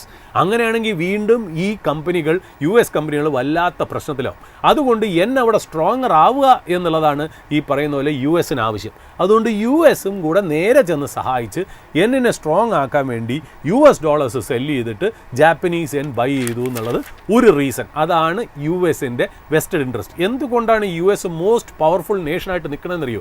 ഇവരുടെ കയ്യിലിരിക്കുന്ന ഈ ട്രഷറിയും ഇതെല്ലാം കൊണ്ടാണ് ഈ പറയുന്ന പോലെ ഇവർ എല്ലാ കാര്യത്തിലും ഇടപെട്ട് ഇതൊക്കെ ചെയ്യുന്നതുകൊണ്ടാണ് അവർ നിൽക്കുന്നത് എന്നുള്ളത്. അത് മാത്രമല്ല, ഈ USD എന്ന് പറയുന്ന ഒരു എക്കോസിസ്റ്റം ഇല്ലേ, അതെന്ന് പറയുന്നത് ശരിക്കും പറഞ്ഞാൽ അതിന് ഈ നമ്മുടെ US ട്രഷറി ബോണ്ടിന് വലിയ റിസ്ക്കാണ്. കാര്യം എന്ന് വെച്ചാൽ ഈ ഇങ്ങനെ കയറിയിട്ട് ഇങ്ങനെ നിൽക്കുകയാണെങ്കിൽ ഉണ്ടല്ലോ, fire sale of US treasury നടക്കും. ട്രഷറി ഭയങ്കരമായിട്ട് ജപ്പാനിന് സെല്ല് ചെയ്യേണ്ടി വരും. US ട്രഷറിയും US ബോണ്ട്സും സെല്ല് ചെയ്ത് കഴിഞ്ഞാൽ എന്ത് പറ്റും? ട്രഷറിയുടെ ഈ പറയുന്ന പോലെ ഇത് സ്പൈക്ക് ചെയ്യുമ്പോൾ അമേരിക്കയിൽ എന്ത് ചെയ്യും? ഇൻട്രസ്റ്റ് കോസ്റ്റ് കൂടും എന്നുള്ള. അപ്പോൾ അമേരിക്കയുടെ ഇൻട്രസ്റ്റ് കോസ്റ്റ് കുറയ്ക്കാനും കൂടെയുള്ള ഒരു വെസ്റ്റേഡ് ഇൻട്രസ്റ്റും കൂടെ US-ന് ഇതിനകത്തുള്ളതുകൊണ്ടാണ് ജപ്പാനിൽ ചെന്നിട്ട് ഈ യെന്നിനെ സപ്പോർട്ട് ചെയ്യാനും യെന്നിനെ ഉയർത്തിപ്പിടിച്ച് ഡോളറിനെ ഒന്ന് താത്താനും ഈ പറഞ്ഞ പോലെ ഡോളർ സെല്ല് ചെയ്ത് ജാപ്പനീസ് യെൻ ബൈ ചെയ്ത് ഈ ട്രഷറി ഓപ്പറേഷൻസിന് കൂട്ടുനിന്നത് എന്നുള്ളത് നമ്മൾ ശ്രദ്ധിക്കേണ്ട ഒരു കാര്യമാണ് എന്നുള്ള. പിന്നെ ഞാൻ പറഞ്ഞില്ലേ, ഇന്നലത്തെ ക്ലോസിംഗ് സെക്ഷൻ പറയുന്നതിന് മുമ്പ് ഒരു കാര്യം ഒന്നെന്നറിയോ? അതായത് നമുക്കിപ്പോൾ August 3 മുതൽ August 5 വരെ RBIയുടെ മോണിറ്ററി പോളിസി ഉണ്ട്. അതിൽ പൊതുവേ കൺസെൻസസ് ആയിട്ട് പറയുന്നത് വെച്ചാൽ ഇവിടെ ഇൻട്രസ്റ്റ് റേറ്റ് ഹൈക്കൊന്നും ഉണ്ടാവില്ല എന്നുള്ളതാണ്. മിക്കവാറും ഇൻട്രസ്റ്റ് റേറ്റ് ഒന്നും ഹൈക്ക് ചെയ്യാനുള്ള ചാൻസ് ഇല്ല. പക്ഷേ 3-4 കാര്യങ്ങൾ നമുക്ക് വളരെ, അതായത് അവിടുന്ന് RBI ഗവർണർ പറയാൻ പോകുന്ന കമൻട്രി എന്താണെന്നുള്ളത് നമ്മൾ ശ്രദ്ധിക്കേണ്ടത്. അതായത് ഹെഡ്ലൈൻ ഇൻഫ്ലേഷൻ ഭേദപ്പെട്ടുണ്ട്, പിന്നെ ട്രേഡ് ഡെഫിസിറ്റ് ഒന്ന് എലിവേറ്റ് ചെയ്തിട്ടുണ്ട്, ഫിസ്ക്കൽ ഡെഫിസിറ്റ് ഒന്ന് വൈഡൻ ചെയ്തിട്ടുണ്ട്. അപ്പോൾ അതിൽ നിന്ന് നമുക്ക് മനസ്സിലാവുന്നത് ഈ റേറ്റ് ഹൈക്ക് ഉണ്ടാവാനുള്ള സാധ്യതകൾ ഉണ്ട്, നമുക്കത് തള്ളിക്കളയാൻ പറ്റില്ല. ചിലപ്പോൾ ഈ വരുന്ന മീറ്റിങ്ങിൽ ഈ ആഴ്ച ഉണ്ടാവില്ല, ബട്ട് പോകെ എങ്ങനെ ഉണ്ടാവും എന്നുള്ളത് RBI ഗവർണറുടെ കമൻട്രിയിൽ നിന്ന് മാത്രമേ വരുള്ളൂ. അതുമാത്രമല്ല ഗ്ലോബൽ ഈൽഡ്, നമ്മൾ ബോണ്ട് ഈൽഡിൻ്റെ കാര്യമൊക്കെ യോസ് പറഞ്ഞല്ലോ, അത് ഭയങ്കരമായിട്ട് ഇൻക്രീസ് ചെയ്തു. അപ്പം ഈ ഈൽഡ് കർവൊക്കെ ഈ പറയുന്ന പോലെ ഒന്ന് നമുക്ക് വലിയ പ്രഷർ തരുന്നുണ്ട് ഡൊമസ്റ്റിക് ഈൽഡിലുള്ള. അപ്പം ഇന്ത്യൻ ഈൽഡുകൾ ഒന്നായിട്ട് പ്രഷേർഡ് ആവുന്നുണ്ട് ഈ ഗ്ലോബൽ ഈൽഡ് കയറുക എന്നുള്ളത്. അപ്പോൾ ഇൻട്രസ്റ്റ് റേറ്റ് ഹൈക്ക് ചിലപ്പോൾ ഉണ്ടാവാനുള്ള സാധ്യതയുണ്ട്. ഈ മീറ്റിങ്ങിലായിരിക്കില്ല, ഇനി അങ്ങോട്ടുള്ള മീറ്റിങ്ങിലായിരിക്കും. അതുമാത്രമല്ല യുദ്ധം ഇപ്പോഴും നിലനിൽക്കുന്നു എന്നുള്ളതും ഒരു നെഗറ്റീവ് ഫാക്ടറാണ്. അപ്പോൾ എന്താണ് RBI ഗവർണർ പറയണതെന്നൊന്ന് നോക്കാം. പലരും എക്സ്പെക്ട് ചെയ്യുന്നത് 50 തൊട്ട് 75 ബേസിസ് പോയിൻറ്റ്സ് വരെ റേറ്റ് ഹൈക്ക് ചിലപ്പോൾ സെപ്റ്റംബർ കഴിഞ്ഞ് ഉണ്ടാവാനുള്ള സാധ്യതകളുണ്ട് എന്നുള്ളതാണ് മനസ്സിലാവേണ്ടതെന്നുള്ളത്. അപ്പോൾ ഇന്നലെ വേറെ ഒന്നുമല്ല, നമ്മൾ ഈ പറഞ്ഞ പോലെ ക്ലോസിംഗ് ഓപ്ഷൻ സെഷനിൽ ഇന്നലെ നോക്കുമ്പോൾ അതിനകത്ത് ഇമ്പോർട്ടൻ്റ് ആയിട്ട് പറയേണ്ട കാര്യം ഈ സെൻസെക്സും നിഫ്റ്റിയും തമ്മിലുള്ള ക്ലോസിങ്ങിൽ ഡൈവേർജൻസ് ആണ് എന്നുള്ള. 6 കൊല്ലത്തിലാണ് ഇത്രയും വലിയൊരു ഡൈവേർജൻസ് കാണുന്നത്. അതായത് 2020 മാർച്ച് 26 എങ്ങാണ്ടാണ് ഇത്രയും വലിയൊരു 2010 മുതലുള്ള ഡേറ്റ നോക്കുമ്പോൾ 2020 മാർച്ചിൽ മാത്രമേ നമ്മളിങ്ങനെ ഒരു ഡൈവേർജൻസ് കണ്ടുള്ളൂ. പക്ഷേ ഇന്നലെ കണ്ട ഡൈവേർജൻസ് എന്ന് പറഞ്ഞാൽ വളരെ വലുതാണ്. അപ്പോൾ അത് ടോപ്പ് 5 ട്രേഡ് നമ്മൾ നോക്കുകയാണെങ്കിൽ BSEയിലും NSEയിലും ഇപ്പോൾ ഗ്രാസിമിൽ നോക്കുകയാണെങ്കിൽ ഈ പറയണ പോലെ സ്പ്രെഡ് നമുക്ക് നോക്കുകയാണെങ്കിൽ ആ ടോപ്പ് ട്രേഡ് നോക്കുകയാണെങ്കിൽ NSEയിൽ 5.1, BSEയിൽ 2.4 ഉള്ളൂ. അതായത് ഏതാണ്ട് 273 ബേസിസ് പോയിൻറ്റ്സിൻ്റെ വ്യത്യാസം ഉണ്ടെന്നുള്ള. ഒന്ന് ആലോചിച്ച് നോക്കൂ, BSEയിലെ പ്രൈസ് വേറെ, NSEയിലെ പ്രൈസ് വേറെ. ആ പാരിറ്റി പറയാനാണ് ഞാൻ ഈ പറഞ്ഞത്. TCS NSEയിലാണെങ്കിൽ 4.6 കാണിച്ചപ്പോൾ BSEയിൽ 3.6 ആണ്. അതായത് സ്പ്രെഡ് എന്ന് പറയുന്നത് 100 ബേസിസ് പോയിൻറ്റ്സ്. ഇൻ്റർഗ്ലോബ് ഏവിയേഷൻ NSEയിൽ 4.4, ഇവിടെ BSEയിൽ വന്നപ്പോൾ 4.2, 21 ബേസിസ് പോയിൻറ്റ്സിൻ്റെ ഡിഫറൻസ്. ഇൻഫോസിസ് 4.4, NSEയിൽ BSEയിൽ 3.5, ഏതാണ്ട് 88 ബേസിസ് പോയിൻറ്റ്സിൻ്റെ ഡിഫറൻസ്. ശ്രീറാം ഫിനാൻസ് 4.2, എവിടെ NSEയിൽ 2.2, BSEയിൽ 194 ബേസിസ് പോയിൻ്റ് വ്യത്യാസം എന്നുള്ള. അപ്പോൾ ഈ സാധാരണ NSEയും BSEയും ഒരു ടാൻഡം, ഒരു സിങ്ക്രണൈസ്ഡ് മൂവാണ് നടക്കുന്നത്. പക്ഷേ ഇവിടെ ഇൻഡെക്സിൻ്റെ ലെവൽ മാത്രമല്ല, അതിനകത്ത് നടന്ന സ്റ്റോക്സുകളിലെ ക്ലോസിംഗ് പ്രൈസിങ്ങിലും വലിയൊരു ഡൈവർജൻസ് വന്നിരിക്കുന്നു എന്നുള്ളതാണ് നമുക്ക് മനസ്സിലാവേണ്ടത് എന്നുള്ള. ഇന്നലെ ഞാൻ പറഞ്ഞില്ലേ ഈ ക്ലോസിംഗ് സെക്ഷൻ, അതായത് F&Oൻ്റെ ക്ലോസിംഗ് പ്രൈസ് 3 മണി 15 മിനിറ്റിൽ ക്ലോസ് ചെയ്തിട്ട് പിന്നെ ഈ ഓപ്ഷൻ സെഷൻ സ്റ്റാർട്ട് ചെയ്തു. ഓപ്ഷൻ സെഷൻ സ്റ്റാർട്ട് ചെയ്യുമ്പോൾ ആ 15 മിനിറ്റിൽ നടന്ന ട്രേഡിംഗ് വോളിയം നോക്കൂ. NSEയിൽ 1276 കോടിയുടെ ടേൺ ഓവർ നടന്നപ്പം BSEയിൽ വെറും 10.5 കോടിയുടെ ടേൺ ഓവറേ നടന്നുള്ളൂ. അതൊരു പക്ഷേ നമുക്ക് മനസ്സിലാക്കാൻ കഴിച്ചാൽ ഈ NSEയിൽ നടക്കുന്ന ഇൻസ്റ്റിറ്റ്യൂഷണൽ ട്രേഡിംഗ് ആക്ടിവിറ്റി ഒന്നും BSEയിൽ നടക്കാറില്ല എന്നാണ്. ഇതിനകത്ത് മാനിപ്പുലേഷൻ ഒന്നുമില്ല, ഒറ്റ കാര്യം മാത്രമേ ഉള്ളൂ, പലർക്കും ഇതിൽ അറിവില്ലായിരുന്നു. അപ്പോൾ 3.4 അടുപ്പിച്ച് വന്നപ്പോഴത്തേക്കും പല ഇൻസ്റ്റിറ്റ്യൂഷൻസും ഈ പറഞ്ഞ പോലെ ട്രേഡിംഗ് നിർത്തിയിട്ട് ഓപ്ഷനിൽ പാർട്ടിസിപ്പേറ്റ് ചെയ്തു. ഓപ്ഷനിൽ പാർട്ടിസിപ്പേറ്റ് ചെയ്യുമ്പോൾ എന്താ, ഡിമാൻഡ് ആൻഡ് സപ്ലൈ ആണ്. ഇന്നലെ ഓപ്ഷനിൽ കണ്ടത് സെല്ല് ചെയ്യുന്നവർ വളരെ കുറവായിരുന്നു, എന്താ ബൈ ചെയ്യുന്നവർ വളരെ കൂടുതലായിരുന്നു. എന്തുകൊണ്ടായിരിക്കാം ബൈ ചെയ്യുന്നവർ കൂടിയത്? കാര്യം എന്ന് വെച്ചാൽ ഈ ആദ്യത്തെ ഒരാഴ്ചയിലാണ് നമ്മൾ ഈ കൊടുക്കുന്ന മ്യൂച്വൽ ഫണ്ടിനുള്ള സിപ്പ് മണി വരുന്നത്. ആ സിപ്പ് മണി അവർ സ്വരൂപിച്ചിട്ട് മാർക്കറ്റിൽ അവർ ഡിപ്ലോയ് ചെയ്തതായിരിക്കാം ഒരു പക്ഷേ ഒരു കാരണം. അപ്പോൾ 3.4 ശേഷം 3:30 വരെ ആ ഓപ്ഷനിൽ സെല്ലേഴ്സ് വളരെ കുറവായിരുന്നു. എന്നാൽ ബൾക്കായിട്ടുള്ള ബൈയിങ് ഇൻസ്റ്റിറ്റ്യൂഷൻസിൻ്റെ ഭാഗത്ത് നിന്നുണ്ടായിരുന്നു, which triggered a price rise. അതായത് ഏറ്റവും കൂടുതൽ നമ്മുടെ ഇന്നലെ ഇൻഡെക്സ് മൂവ് ചെയ്തത് ശരിക്കും പറഞ്ഞാൽ എനിക്ക് തോന്നുന്നു 24,573, അതായത് 0.78% മാത്രമേ 3.4 വരെ ഇൻഡെക്സ് നിഫ്റ്റി അപ്പായിരുന്നുള്ളൂ. പക്ഷേ ലാസ്റ്റ് 15 മിനിറ്റിൽ ഈ ഒരു ബൈയിങ് സെല്ലിങ് അല്ലെങ്കിൽ ഡിമാൻഡ് ആൻഡ് സപ്ലൈയുടെ ഇംബാലൻസ് കാരണം ഏതാണ്ട് അഡീഷണൽ ഗെയിൻ ഓഫ് 0.82%, അതായത് ടോട്ടൽ 1.6% കയറിയാണ് ക്ലോസ് ചെയ്തത് 24,774. That is basically because demand and supply got disrupted. ഇത് ഹെൽത്തി ആയിട്ട് പോകണമെന്നുണ്ടെങ്കിലും രണ്ട് സെല്ലേഴ്സിൻ്റെയും ബയേഴ്സിൻ്റെയും ഈക്വൽ പാർട്ടിസിപ്പേഷൻ വേണം. പക്ഷേ ഇന്നലെ ഞാൻ കണ്ടത് സെല്ലേഴ്സ് വളരെ കുറവും ബയേഴ്സ് വളരെ കൂടുതലും. മിക്കവാറും ബയേഴ്സ് ഈ പറഞ്ഞ പോലെ സിപ്പ് മണി, അവരിൽ പൈസ കിട്ടിയല്ലോ, ഇത്രയും ദിവസത്തിനുള്ളിൽ മാർക്കറ്റിൽ ഡിപ്ലോയ് ചെയ്യണ്ടേ, അപ്പോൾ മെയിൻ ലൈനായിട്ടുള്ള സ്റ്റോക്കുകൾ ഇൻവെസ്റ്റ് ചെയ്തതായിരിക്കാം ഒരു പക്ഷേ കയറിയത് എന്നുള്ളതാണ് എനിക്ക് മനസ്സിലാവേണ്ടത് എന്നുള്ള. അപ്പോൾ ശരിക്കും പറഞ്ഞാൽ ഇന്നലെ നോക്കാൻ നേരത്ത് 515 ട്രേഡിംഗ് മെമ്പേഴ്സ് ഇന്നലെ ഓപ്ഷനിൽ പാർട്ടിസിപ്പേറ്റ് ചെയ്തു. 56,773 യൂണീക്ക് പാൻ എന്ന് പറയാൻ കാര്യം പല ഡിഫറൻറ്റ് ആൾക്കാർക്ക് വേണ്ടി ട്രേഡിംഗ് നടന്നു എന്നുള്ള ഈ 515 ട്രേഡിംഗ് മെമ്പേഴ്സ് പാർട്ടിസിപ്പേറ്റ് ചെയ്തെന്ന് പറയുമ്പോൾ സാധാരണ ഈ സിസ്റ്റം കൊണ്ടുവരുന്നതിന് മുമ്പ് 403 പേരെങ്ങാണ്ട് 42,000 യൂണിക് പാനൽ മാത്രമേ ട്രേഡ് ചെയ്തിരുന്നുള്ളൂ. പക്ഷേ ഇന്നലെ അത് വളരെ കൂടുതലായിരുന്നു. ഇന്നലെ ട്രേഡിംഗ് ആക്ടിവിറ്റി കൂടുതലാണ്. എനിക്ക് തോന്നുന്നു ട്യൂസ്ഡേ ഒക്കെ ആകുമ്പോഴത്തേക്കും ഇന്നൊക്കെ ആകുമ്പോഴത്തേക്കും അതൊന്ന് ശമനത്തിലേക്ക് വരും എന്നുള്ളതാണ് എനിക്ക് മനസ്സിലാവുന്ന ഒരു കാര്യം. അപ്പോൾ ഇത്രയും കാര്യങ്ങളാണ് ശരിക്കും പറഞ്ഞാൽ എനിക്കിന്ന് മാർക്കറ്റിനെ കുറിച്ച് പറയാനുള്ളത്. നമുക്ക് സ്പോട്ട് ലൈറ്റിലേക്ക് നമുക്കൊന്ന് പോവാം. സ്പോട്ട് ലൈറ്റ് എന്ന് പറഞ്ഞാൽ വേറൊന്നുമില്ല. പലപ്പോഴായിട്ട് എൻ്റെ അടുത്ത് പല പ്രേക്ഷകരും ചോദിക്കുന്നുണ്ട് IPOൻ്റെ ഡീറ്റെയിൽസിനെ കുറിച്ച് പറയുമോ. ഞാൻ പേഴ്സണലി ഉണ്ടല്ലോ IPO ഒന്നും എനിക്ക് ഒട്ടും ഇഷ്ടമല്ലാത്ത കാര്യം. കാര്യം എന്ന് വെച്ചാൽ നമ്മളൊരു സ്റ്റോക്ക് മാർക്കറ്റിൽ മേടിക്കുന്നത് എന്താ, അതിൻ്റെ കറക്റ്റ് ഇൻട്രിൻസിക് വാല്യൂവിനെക്കാട്ടിലും ലോവർ പ്രൈസിൽ ട്രേഡ് ചെയ്യുന്ന ഒരു ഡിസ്കൗണ്ടിൽ കിട്ടുന്ന സ്റ്റോക്സ് മേടിക്കുക എന്നുള്ളതാണ് നമ്മുടെയൊക്കെ പൊതുവെയുള്ളൊരു സ്ട്രാറ്റജി. അവിടെ ഈ IPO എന്ന് പറയുന്നത് ഒന്നാമത് അത് ഓപ്റ്റിമം പ്രൈസിലാണ് ലിസ്റ്റ് ചെയ്യുന്നത്. ഓപ്റ്റിമം പ്രൈസിൽ ലിസ്റ്റ് ചെയ്യുന്നു പറഞ്ഞാൽ അത് ഭയങ്കര ഹൈ പ്രൈസിലാണ് ലിസ്റ്റ് ചെയ്യുന്നത്. ബട്ട് മാർക്കറ്റിൽ ലിക്വിഡിറ്റി ഉള്ളിടത്തോളം കാലം പല IPOയിലും ഈ പറയുന്ന പോലെ ലിസ്റ്റിംഗ് ഗെയിൻസ് ഭയങ്കരമായിട്ട് കയറി വരുന്നുണ്ട്. ഈ ലിസ്റ്റിംഗ് ഗെയിൻസ് ഞങ്ങൾക്ക് കിട്ടാൻ വേണ്ടി ഇതൊന്ന് പറഞ്ഞു തരുമെന്ന് ചോദിച്ചാൽ ഞാൻ അതിനകത്തോട്ട് ഇടപെടില്ല. കാര്യം എന്ന് വെച്ചാൽ എന്നെ സംബന്ധിച്ച് ലിസ്റ്റിംഗ് ഗെയിൻ എന്ന് പറഞ്ഞാൽ ഇപ്പോൾ കിട്ടിക്കൊണ്ടിരിക്കുന്നത് എന്തുകൊണ്ടാണെന്ന് പോലും എനിക്കറിയില്ല. അതുമാത്രമല്ല അതിന് 100%, 200% ലിസ്റ്റിംഗ് ഗെയിൻ ഒരു IPOയിലാണെങ്കിലും ഞാൻ IPOയിൽ പാർട്ടിസിപ്പേറ്റ് ചെയ്യാറില്ല. കൂടുതലും ഈ IPOകൾ എന്ന് പറയുന്നത് ഈ ഫ്രഷ് ഇഷ്യൂ ഓഫ് ക്യാപിറ്റലിനെക്കാട്ടിലും ഓഫർ ഫോർ സെയിലാണ്. അതായത് പ്രൊമോട്ടറിനും ഫൗണ്ടേഴ്സിനും എക്സിറ്റ് ചെയ്യാൻ വേണ്ടിയിട്ടാണ്. പല സ്റ്റോക്കുകളിലും ലിസ്റ്റിംഗ് ഗെയിൻ കിട്ടുന്നുണ്ട്. അത് പ്രേക്ഷകർ ഈ പറയുന്ന പോലെ അത് ട്രേഡ് ചെയ്ത് നന്നായിട്ട് മുന്നോട്ട് പോയിക്കോട്ടെ. പക്ഷേ എൻ്റെ ഭാഗത്തുനിന്ന് ഞാനത് പറയില്ല. കാര്യം ഞാനത് എത്തിക്കലാണെന്ന് തോന്നുന്നില്ല. കാര്യം നമ്മളെ സംബന്ധിച്ച് അണ്ടർ വാല്യൂഡ് സ്റ്റോക്ക് പറയുക, ഓവർ വാല്യൂഡ് സ്റ്റോക്ക് പറയുക എന്നുള്ളത് നമ്മുടെ മാൻഡേറ്റ് അല്ല. എന്നാലും നമ്മൾ എന്തെങ്കിലും ഒരു ബിസിനസ് അവതരിപ്പിക്കുമ്പോൾ IPOയിൽ ഒരു ബിസിനസ്സിൻ്റെ എന്താണ് ആ ബിസിനസ് ഡൈനാമിക്സ് എന്ന് പ്രേക്ഷകരോട് പറയാം. പക്ഷേ അത് ലിസ്റ്റിംഗ് ഗെയിനിന് വേണ്ടി കൊള്ളാമോ ഇല്ല എന്നുള്ളത് നമുക്ക് പറയാനുള്ള അധികാരമില്ല. അതെനിക്ക് അറിയത്തുമില്ല എന്നുള്ളതാണ് എനിക്ക് മനസ്സിലാവും. ലിസ്റ്റിംഗ് ഗെയിനൊക്കെ പലയിലും എനിക്ക് മനസ്സിലാവുന്നത് 120, 130 PE പ്രോഫിറ്റ് ഇല്ലാത്ത കമ്പനി, PE നമ്മൾ നോക്കേണ്ട കാര്യമില്ല, അതിൽ കൊണ്ടുപോയി ലിസ്റ്റ് ചെയ്തിട്ട് അത് 100% കയറുന്നു. ഇതിനൊക്കെ ഞാൻ എന്ത് പറയാനാണ്? അതിനകത്തൊന്നും പറയാനില്ല. കാര്യം ഞാൻ പറഞ്ഞത് തെറ്റാനുള്ള ചാൻസാണ് അത് കൂടുതൽ. അതുകൊണ്ട് ഞാൻ IPO തൊടാറില്ല എന്നുള്ള. ബട്ട് ഈവൻ ഞാൻ ഇന്നത്തെ ഒരു IPO പറയാൻ കാര്യം എന്ന് വെച്ചാൽ സാധാരണ ഞാൻ ചെറുപ്പത്തിലേ കേൾക്കുന്ന ഒരു പേരുണ്ട്. അതായത് കേൾക്കുന്ന പേരെന്ന് വെച്ചാൽ ഞാൻ അടുത്ത കാലത്തായിട്ട് ഇപ്പം നമ്മുടെ ഒരു ദിനചര്യയിൽ രാവിലെ ഒരു 4-5 പേപ്പർ മേടിക്കും. അതിൽ ആദ്യത്തെ ബിസിനസ് പേപ്പർ, ഞാൻ കറണ്ട് അഫയേഴ്സ് പേപ്പറിനെ കുറിച്ചല്ല പറയുന്നത്, എല്ലാത്തിൻ്റെയും ഫ്രണ്ടിൽ IPOൻ്റെ ഒരു അഡ്വർടൈസ്മെൻറ്റ് ഉണ്ടാവും. ഈ അടുത്ത കാലത്ത് കഴിഞ്ഞ ആഴ്ച വന്ന അഡ്വർടൈസ്മെൻറ്റ് പറഞ്ഞാൽ വളരെ കോമൺ ആയിട്ട് ഞാൻ ചെറുപ്പത്തിലേ മുതൽ കേൾക്കുന്ന ഒരു പേരായതുകൊണ്ട് എന്നെ എക്സൈറ്റ് ചെയ്തുകൊണ്ട് മാത്രമാണ് ഞാനിത് പറയുന്നത്. അതായത് മണിപ്പാൽ. ഈ മണിപ്പാൽ എന്ന് പറഞ്ഞാൽ ഞങ്ങൾ ഈ എഞ്ചിനീയറിംഗ്, ഈ പ്രീ ഡിഗ്രി കഴിഞ്ഞ് എഞ്ചിനീയറിംഗ് ജോയിൻ ചെയ്യുന്നിടത്ത് മെഡിസിന് പോകുന്നവരൊക്കെ മണിപ്പാൽ പഠിക്കാൻ പോകുന്നുള്ളപ്പോൾ അന്നേ കിടക്കുന്ന ഒരു പേരാണ് മണിപ്പാൽ എന്ന്. അപ്പോൾ ഇപ്പോൾ അടുത്ത കാലത്ത് മണിപ്പാൽ ഹെൽത്ത് എൻ്റർപ്രൈസസ് ലിമിറ്റഡിൻ്റെ IPO BSE NSE മെയിൻ ബോർഡിൽ ലിസ്റ്റ് ചെയ്യുന്നതായിട്ട് വരും. ഞാൻ അതാണ് ഇന്ന് സ്പോട്ട് ലൈറ്റിലൊന്ന് ഡിസ്കസ് ചെയ്യാനായിട്ട് വരുന്നത്. അപ്പോൾ എന്നെ സംബന്ധിച്ച് ഇത് സോളിസിറ്റേഷനോ റെക്കമെൻഡേഷനോ ബൈയോ ഇത് സബ്സ്ക്രൈബ് ചെയ്യാനോ അല്ല പറഞ്ഞത്. ഞാൻ എങ്ങനെ ഒരു IPO റീഡ് ചെയ്യുന്നു എന്നുള്ള കാര്യം ഈ പ്രേക്ഷകൻ ചോദിച്ച സ്ഥിതിക്ക് ഞാൻ പറയാം. പക്ഷേ അതിനകത്ത് ലിസ്റ്റിംഗ് ഗെയിനോ അതിൻ്റെ പ്രോഫിറ്റബിലിറ്റി ഒന്നും ഞാൻ ഇതിനകത്ത് അഡ്രസ്സ് ചെയ്യുന്നില്ല എന്നുള്ളത് ഞാൻ എടുത്തു പറയുന്നു എന്നുള്ളത്. അപ്പോൾ ഒന്നാമത് ഞാൻ IPO നോക്കാത്തത് അതിനകത്ത് മാർജിൻ ഓഫ് സേഫ്റ്റി ഇല്ല, ഒരു ഡിസ്കൗണ്ട് ഇല്ല. അതുമാത്രമല്ല ഫ്രഷ് ഇഷ്യൂ ഇട്ട് കമ്പനിയിലേക്കല്ല ക്യാഷ് എടുക്കുന്ന പല ഫൗണ്ടേഴ്സും ആണ് ഈ പറഞ്ഞ പോലെ സെല്ല് ചെയ്യുന്നതെന്നുള്ളതാണ് മിക്ക IPOയിലും വരുന്ന നെഗറ്റീവ്. അതുകൊണ്ട് തന്നെ ഞാൻ അതിനകത്ത് നോക്കാറില്ല. ബട്ട് മണിപ്പാൽ ഹെൽത്ത് എൻ്റർപ്രൈസ് എന്ന് പറഞ്ഞാൽ ഇന്ത്യയിലെ ലാർജസ്റ്റ് പ്രൈവറ്റ് ഹോസ്പിറ്റലാണ്. എന്ത് ടേംസിൽ? Number of beds.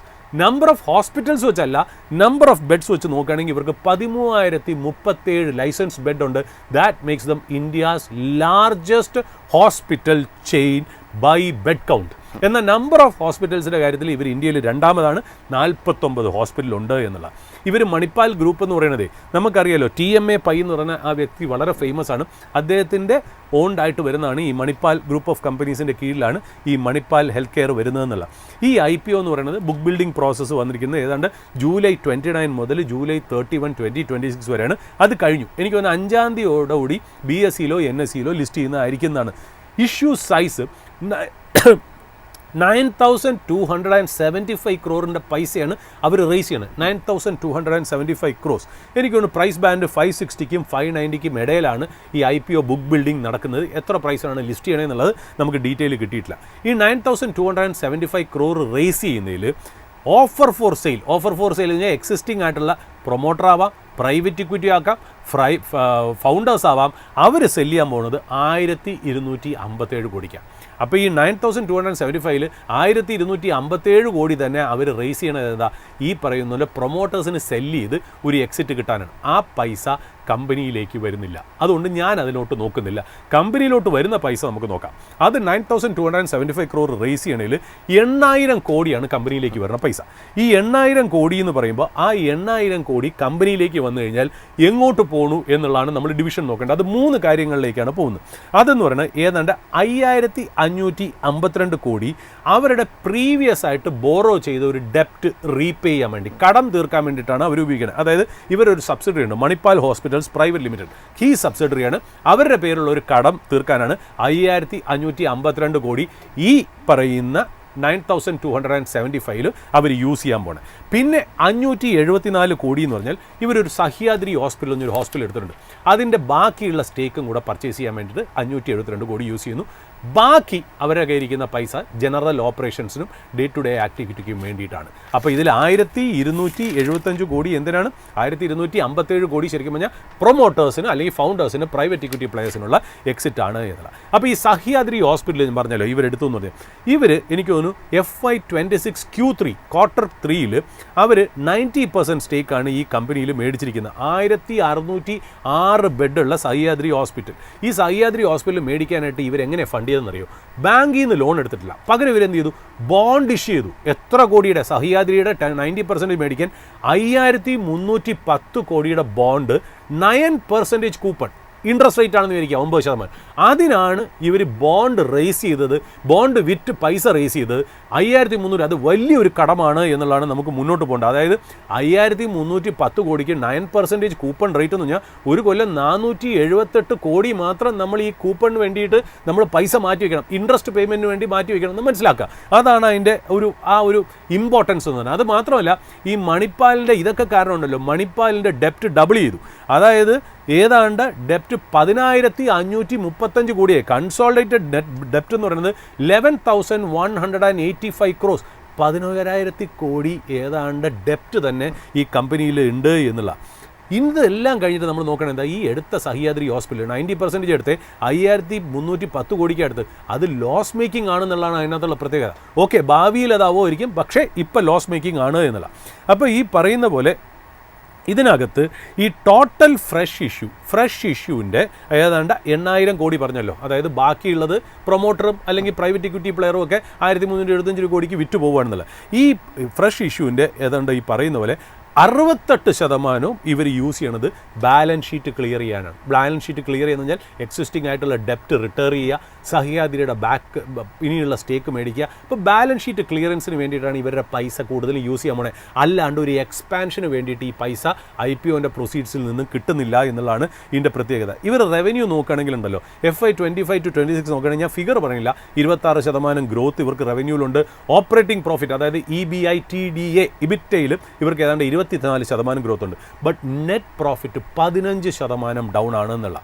ബോറോയിങ്സ് അതായത് ഇവരുടെ കടം 4,767 കോടി 2025 ഉണ്ടായിരുന്നെങ്കിൽ ഇപ്പോൾ 10,533 കോടിയാണ് എന്നുള്ളതാണ് ശ്രദ്ധിക്കേണ്ടത്. ടോട്ടൽ ഗ്രോസ് ഡെപ്റ്റ് എത്ര? 11,185 crores. അപ്പോൾ ഇതിൽ നിന്ന് നോക്കുകയാണെങ്കിൽ റവന്യൂ ഇവർക്ക് ഇൻക്രീസ് ചെയ്യാം ഇയർ ഓൺ ഇയർ. ഇബിറ്റ ഓപ്പറേറ്റിംഗ് ലെവലിൽ ഇവർ പ്രോഫിറ്റബിൾ ആണ്. എന്നാൽ നെറ്റ് പ്രോഫിറ്റ് എടുത്ത് നോക്കുമ്പോൾ ഇവർ ലോസാണ്. നെറ്റ് പ്രോഫിറ്റ് അതായത് ഇബിറ്റ എന്ന് പറയുന്ന ഓപ്പറേറ്റിംഗ് പ്രോഫിറ്റ് ഉണ്ട്, എന്നാൽ പ്രോഫിറ്റ് ആഫ്റ്റർ ടാക്സ് ഇല്ല. അപ്പോൾ എന്തെന്നാണ് നമുക്ക് മനസ്സിലാവേണ്ടത്? ആ ഇബിറ്റ എന്ന് പറയുന്ന സാധനത്തിൽ എന്തൊക്കെയുണ്ട്? Earnings before interest, tax and depreciation. അതെല്ലാം മാറ്റി വെച്ചുള്ള ഫിഗറാണ്. അതായത് എബിറ്റയിൽ നിന്നും നമ്മൾ ഈ ഡിപ്രിസിയേഷൻ കണക്കാക്കും, അതുകൂടാതെ നമുക്ക് കടം ഉണ്ടെങ്കിൽ അതിൻ്റെ ടാക്സ് പേയും. ഇതെല്ലാം കഴിഞ്ഞ് വരുന്ന ഏറ്റവും താഴത്തെ ലെവലിലെ ബോട്ടം ഫിഗറാണ് പാറ്റ്. അപ്പോൾ എബിറ്റ ഇത്രയാണെന്ന് പറഞ്ഞാൽ അതിനകത്ത് നമ്മൾ എബിറ്റയിലേക്ക് എത്രത്തോളം ഈ പറയുന്ന പോലെ ഈ ടാക്സ് അല്ലെങ്കിൽ ഈ പറയുന്ന പോലെ ഡിപ്രിസിയേഷൻ അല്ലെങ്കിൽ ഇൻട്രസ്റ്റ് അമോർട്ടൈസേഷനൊക്കെ ആഡ് ചെയ്ത് നമുക്ക് കിട്ടുന്ന ഏറ്റവും ബോട്ടം ഫിഗറാണ് പാറ്റ് എന്ന് പറയുന്നത്. അപ്പോൾ എബിറ്റ പോസിറ്റീവ്, പാറ്റ് നെഗറ്റീവായിട്ട് വരാമെന്ന് പറഞ്ഞാൽ അതിൻ്റെ അർത്ഥം എന്താ? ടാക്സിൻ്റെ കാര്യം നമുക്കൊന്നും ചെയ്യാൻ പറ്റില്ല, അത് ഗവൺമെൻറ്റിൻ്റെ ഒരു കാര്യം തന്നെയാണ്.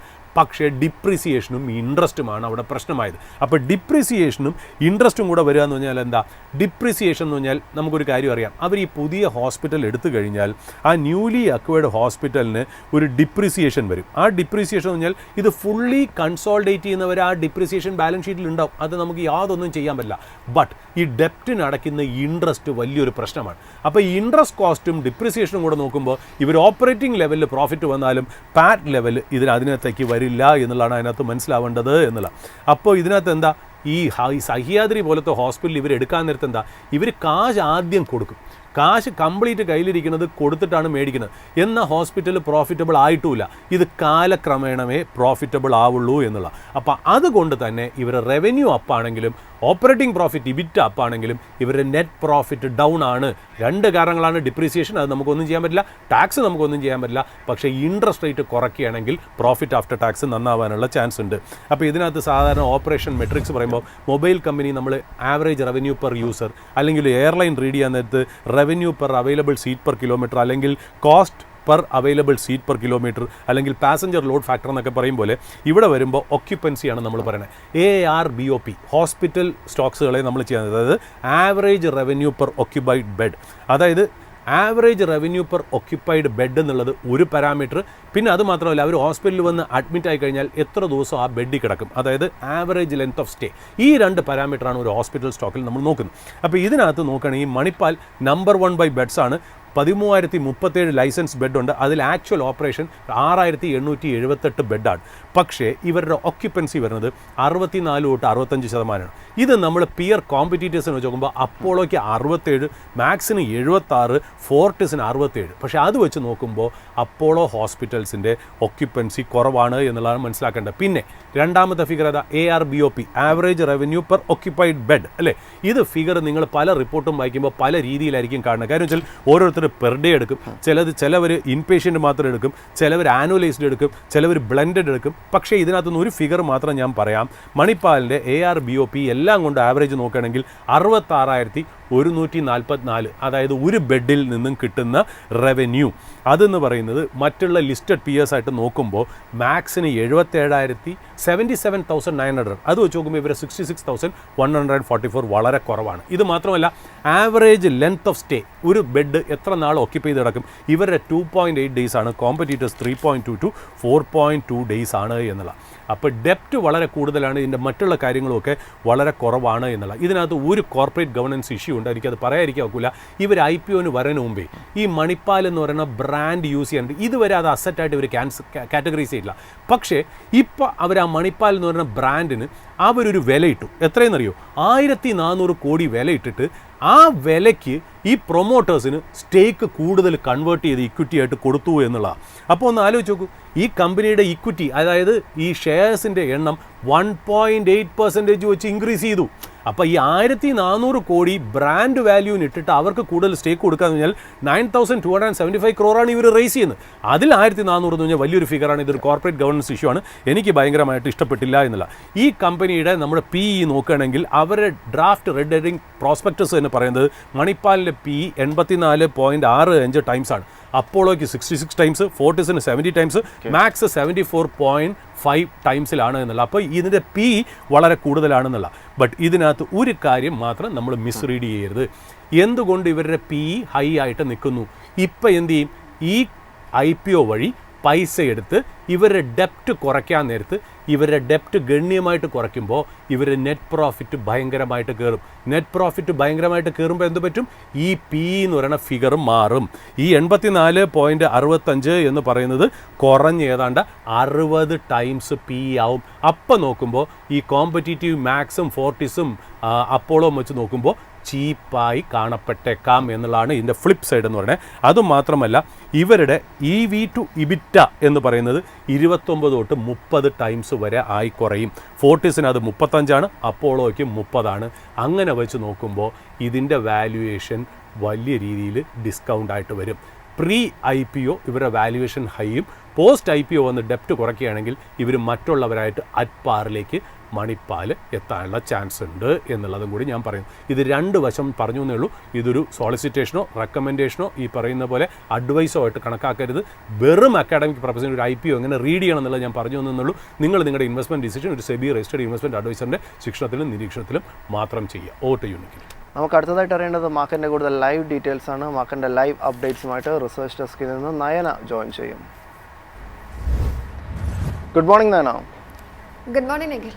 നയന, നിലവിലിപ്പോൾ മാർക്കറ്റിനെ സംബന്ധിച്ചിടത്തോളം നിഫ്റ്റിയിലേക്ക് നോക്കുകയാണെങ്കിൽ ഇന്നലെ ഉണ്ടായിരിക്കുന്ന ആ ഒരു അവസാന നിമിഷത്തിലുണ്ടായിരിക്കുന്ന ഒരു വലിയൊരു ബമ്പപ്പിൻ്റെ ഒരു നെഗറ്റീവ് ഇഫക്റ്റ് നിലവിലിപ്പോൾ മാർക്കറ്റിൽ ഉണ്ടാകുന്നു. ഏകദേശം 0.71% ഒരു ഇടിവ് നിഫ്റ്റി 50 രേഖപ്പെടുന്നുണ്ട്. ബാങ്ക് നിഫ്റ്റിയിലേക്ക് വരികയാണെങ്കിലും സമാനമായ ഒരു പ്രകടനം തന്നെയാണ് ഉണ്ടാകുന്നത്. എന്നാൽ സെൻസെക്സ് നിലവിലിപ്പോൾ പരിശോധിക്കുമ്പോൾ ഏകദേശം ഒരു 0.25%ഉള്ളൊരു നേട്ടം രേഖപ്പെടുത്തുന്നുണ്ട്. എന്തൊക്കെയാണ് മാർക്കറ്റിൻ്റെ കൂടുതൽ അപ്ഡേറ്റുകൾ? എന്തായാലും നിഖിൽ സൂചിപ്പിച്ച പോലെ തന്നെ ഇന്നലെ കണ്ട ഒരു 200 പോയിന്റിന്റെ കുതിപ്പിന് ശേഷം ഇന്നിപ്പോൾ നിഫ്റ്റി 50ലും ബാങ്ക് നിഫ്റ്റിയിലും അടക്കം ഇന്നിപ്പോൾ ഒരു ഇടിവാണ് കാണാൻ സാധിക്കുന്നത്. നിഫ്റ്റി 50ലേക്ക് വരികയാണെങ്കിൽ 0.72%ന്റെ ഒരു ഡിക്ലൈൻ ആണ് നമുക്ക് കാണാവുന്നത്. ബാങ്ക് നിഫ്റ്റിയിൽ 0.79%ന്റെ ഒരു ഇടിവ്. 24,590 എന്ന ലെവലിലാണ് നിഫ്റ്റി 50യിൽ ഇപ്പോൾ ട്രേഡിംഗ് തുടരുന്നത്. ഇവിടെ 13 ഓഹരികളിൽ മാത്രമാണ് അഡ്വാൻസ് ആയി ട്രേഡിംഗ് തുടരുന്നത്. 37 ഓഹരികളും ഡിക്ലൈൻ ആണ്. ബാങ്ക് നിഫ്റ്റിയിലേക്ക് വരികയാണെങ്കിൽ 3 ഓഹരികളിൽ അഡ്വാൻസ് ആയി ട്രേഡിംഗ് തുടരുമ്പോൾ 9 ഓഹരികളാണ് ഇപ്പോൾ ഡിക്ലൈനിൽ ഉള്ളത്.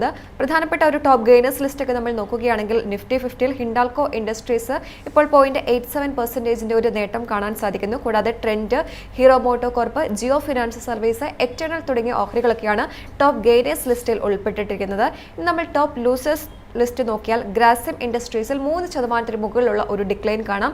കൂടാതെ Bajaj auto, Titan company, Infosys, Hindustan Unilever തുടങ്ങിയ ഓഹരികളിൽ കൂടി ഇന്നിപ്പോൾ ശക്തമായിട്ടുള്ള ഒരു സെല്ലിംഗ് പ്രഷറാണ് നമുക്ക് ഇപ്പോൾ കാണാവുന്നത്. ഇനി ബാങ്കിംഗ് സെക്ടർ നോക്കുകയാണെങ്കിൽ നിഫ്റ്റി ബാങ്ക് 57,795 ആ ഒരു റേഞ്ചിലാണ് ട്രേഡിംഗ് തുടരുന്നത്. 451 പോയിന്റുകളുടെ ഒരു ഇടിവാണ് നിഫ്റ്റി ബാങ്കിൽ കാണാവുന്നത്. ഇതിൽ തന്നെ കാനറ ബാങ്കിൽ ഇന്ന് മികച്ച രീതിയിലുള്ള ഒരു ട്രേഡിംഗ് കാണാം. 1% മുകളിൽ മുന്നേറ്റമുണ്ട്. കൂടാതെ പഞ്ചാബ് നാഷണൽ ബാങ്കിലേക്ക് വന്നാലും 0.5% മുകളിലുള്ള ഒരു നേട്ടം. ബാങ്ക് ഓഫ് ബറോഡയിലും നേരെ ഒരു പോസിറ്റീവായിട്ടുള്ള ഒരു ട്രേഡിംഗ് തുടരുന്നു. ബാക്കി ഓവറോൾ എല്ലാ സ്റ്റോക്കുകളും തന്നെ ഇപ്പോൾ ഇടിവിലാണ് ബാങ്ക് നിഫ്റ്റിയിൽ ട്രേഡിംഗ് നടത്തുന്നത്. ഇതിൽ തന്നെ 3.5% ഒരു ഡിക്ലൈൻ ആണ് ഫെഡറൽ ബാങ്കിൽ കാണാവുന്നത്. ഒപ്പം തന്നെ AU small finance bank, axis bank, HDFC, ICICI bank തുടങ്ങിയ ഓഹരികളെല്ലാം തന്നെ ഇന്നിപ്പോൾ ഒരു സെല്ലിംഗ് പ്രഷറാണ് നമുക്ക് കാണാൻ സാധിക്കുന്നത്. ഇനി നമ്മൾ സെക്ടർ വൈസുള്ള പെർഫോമൻസ് ഒക്കെ നോക്കുകയാണെങ്കിൽ ഇന്നിപ്പോൾ IT-യിൽ ഇന്നലെ മികച്ച രീതിയിലുള്ള ഒരു ബൈയിങ് ഇൻട്രസ്റ്റ് ഒക്കെ ആയിരുന്നു. 3% മുകളിലേക്കൊക്കെ കുതിച്ചപ്പോൾ ഇന്നിപ്പോൾ നിഫ്റ്റി IT-യിൽ 1.23%ന്റെ ഒരു ഡിക്ലൈൻ ആണ് കാണാൻ സാധിക്കുന്നത്. ഇതിൽ തന്നെ പെർസിസ്റ്റൽ സിസ്റ്റം 1.78%ന്റെ ഒരു നഷ്ടം രേഖപ്പെടുത്തുന്നു.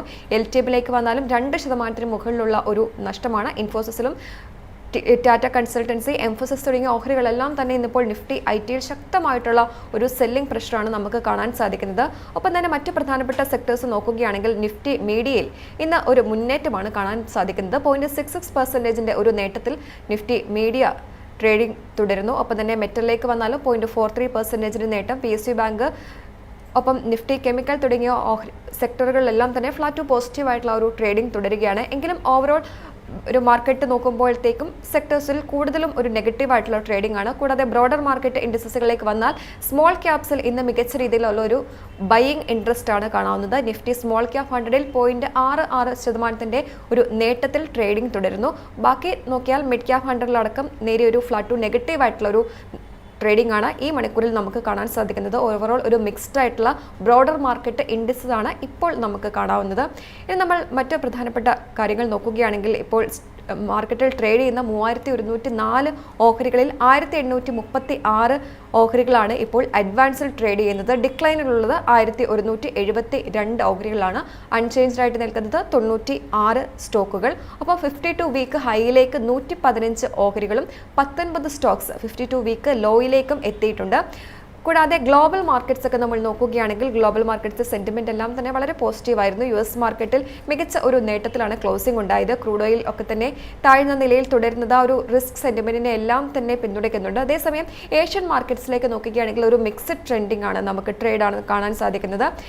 കൂടാതെ ഇൻവെസ്റ്റേഴ്സ് സംബന്ധിച്ച് ഇപ്പോഴും US ഇറാൻ ഡെവലപ്മെന്റ്സ് എല്ലാം തന്നെ വളരെ സൂക്ഷ്മമായിട്ട് നിരീക്ഷിക്കുന്നുണ്ട്. കൂടാതെ ഇൻസ്റ്റിറ്റ്യൂഷണൽ ആക്ടിവിറ്റി നമ്മൾ നോക്കുകയാണെങ്കിൽ ഇത് മാർക്കറ്റിനെ സപ്പോർട്ട് ചെയ്യുന്ന ഒരു ഫാക്ടർ തന്നെയായിരുന്നു ഇന്നലെ നമ്മൾ കണ്ടത്. വന്നിട്ടുള്ളത്. ഇന്നലെ FIകൾ 922 കോടിയുടെയും DIകൾ 1571 കോടി രൂപയുടെയും ഒരു ബൈയിങ് ആണ് മാർക്കറ്റിൽ നടത്തിയത്. കൂടാതെ ഇന്നിപ്പോൾ വീക്ക്ലി എക്സ്പയറി ഡേ കൂടിയാണ്. അതിനൊപ്പം തന്നെ ആ ഒരു ക്ലോസിംഗ് ഓപ്ഷന്റെ സ്വാധീനവും എല്ലാം തന്നെ ഈ ഒരു എക്സ്പയറി വോളറ്റാലിറ്റിയും എല്ലാം തന്നെ മാർക്കറ്റിനെ സ്വാധീനിക്കാനുള്ള ഒരു ഫാക്ടേഴ്സ് ആയിട്ട് വരുന്നുണ്ട്. എനിക്ക് thank you Nayana.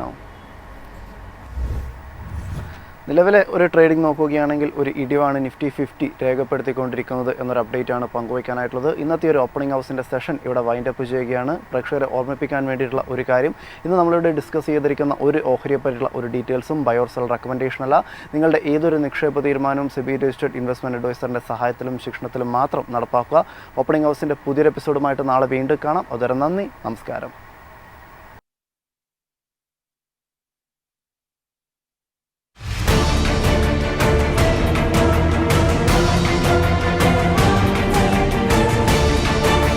Opening hours with MyFin. എളുപ്പത്തിൽ സമ്പാദ്യം വളർത്താം. ഇന്ന് തന്നെ മൈഫിൻ TV ആപ്പ് ഡൗൺലോഡ് ചെയ്യൂ.